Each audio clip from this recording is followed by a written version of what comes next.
जय श्री कृष्णा। राधे राधे फ्रेंड्स, कैसे हैं आप सब। मेरे लड्डू गोपाल चैनल में आप सबका स्वागत है फ्रेंड्स।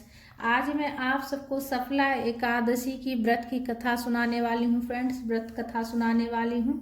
सफला एकादशी की कथा सुनने से सभी मनोकामना पूरी होती है फ्रेंड्स। जिस भी काम में आप सफलता चाहते हैं, नौकरी में, व्यापार में, उसमें आपको सफलता मिलेगी, तरक्की मिलेगी। सफला एकादशी का व्रत करने से विष्णु भगवान बहुत ज़्यादा प्रसन्न होते हैं फ्रेंड्स। और कथा महात्म्य सुनने से और व्रत करने से सभी मनोकामना पूरी होती है। जिस भी काम में आप सफलता चाहते हैं उसमें आपको सफलता मिलेगी। तो सबसे पहले तो देखिए, हाथ में पुष्प लेकर हम कथा पढ़ेंगे। खाली हाथ कथा नहीं पढ़ी जाती। हाथ में पुष्प ले लेंगे या फिर तिल ले लेंगे या तुलसी पत्ता भी ले सकते हैं। और दीपक प्रज्वलित होना चाहिए जब भी कथा पढ़ेंगे। तो देखिए, कथा इस प्रकार से है फ्रेंड्स। कथा जो है ना पूरा सुनिएगा फ्रेंड्स।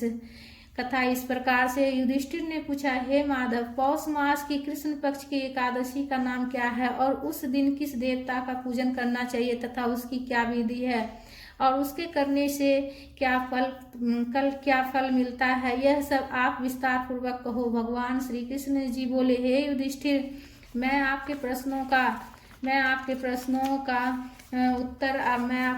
का उत्तर जरूर दूंगा और ठीक ठीक देता हूँ, जिन्हें आप जो है ना ध्यान पूर्वक सुनिए। मेरे अनुसार अधिक दानी पुरुष के अतिरिक्त मैं एकादशी व्रत करने वाले से अधिक प्रसन्न होता हूँ। इस व्रत को भक्ति पूर्वक विधि सहित करना चाहिए। हे पांडु पुत्र, पौष मास की कृष्ण पक्ष वाली एकादशी का नाम सफला है। इस दिन श्री नारायण भगवान का विधि विधान से नारियल, नींबू, अबीर, सुपारी और अर्पण कर धूप, दीप, नवेद, पुष्प आदि से 16 प्रकार से पूजा करके रात्रि जागरण तथा कीर्तन श्रवण करते हुए दीपदान कर व्रत करना चाहिए। जिस प्रकार नागों में शेष नाग, पक्षियों में गरुड़ श्रेष्ठ है, ठीक उसी प्रकार सब व्रतों में एकादशी व्रत श्रेष्ठ है। जो पुण्य 5000 वर्षों तक तपस्या करने से मिलता है, वही पुण्य भक्ति भावना से जागरण करके सफला एकादशी का व्रत करने से मिलता है। हे कुंती पुत्र, अब आप सफला एकादशी की कथा सुनिए। चंपावती नगरी के महिष्मान नामक राजा के 4 पुत्र थे, जिनमें सबसे बड़ा पुत्र लुम्पक था, जो सदैव देवताओं व ब्राह्मणों की निंदा करता, पर स्त्री गमन करता तथा वेश्यागामी एवं महापापी था। जब राजा महिष्मान को अपने पुत्र के विषय में पता चला तो उन्होंने उसे देश से निकाल दिया। लुम्पक ने अपने पिता के द्वारा देश निकाल देने पर विचार किया कि अब क्या करना चाहिए, किस तरह अपने पालन करना चाहिए। इस चिंता में फंसकर अपने पिता के ही नगर में चोरी का निश्चय कर वन में रहने लगा। वह रात्रि में चुपचाप नगर में आकर चोरी करता था, प्रजाजनों को मार डालता और अत्याचार करके पिता के नगर का नाश करता। राजा के भय से पहरेदार लुम्पक को पकड़ने पर भी छोड़ देता। जिस वन में लुम्पक रहता, उसी वन में एक बहुत पुराना पीपल का वृक्ष था। वह वन भगवान नारायण का अत्यंत प्रिय था, अर्थात नगर निवासी तथा अन्य सभी लोग उस वन को देवता का क्रीड़ा स्थल मानते थे। जब पौष का महीना आया तो एक दिन लुम्पक वस्त्रहीन होने के कारण कृष्ण पक्ष की एकादशी के दिन ठंड के कारण मूर्छित होकर गिर पड़ा। ठंड के कारण उसी रात लुम्पक सोया भी न था। अचेत अवस्था में दसवीं की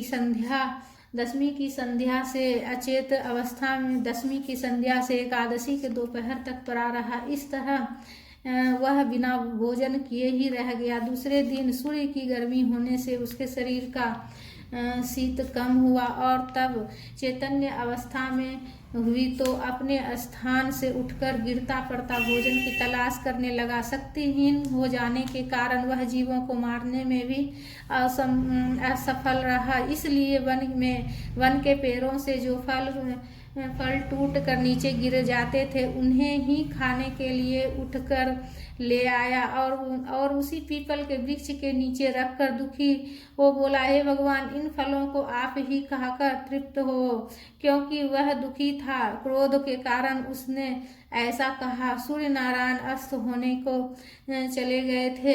रात्रि बढ़ती जा रही थी। अपनी इस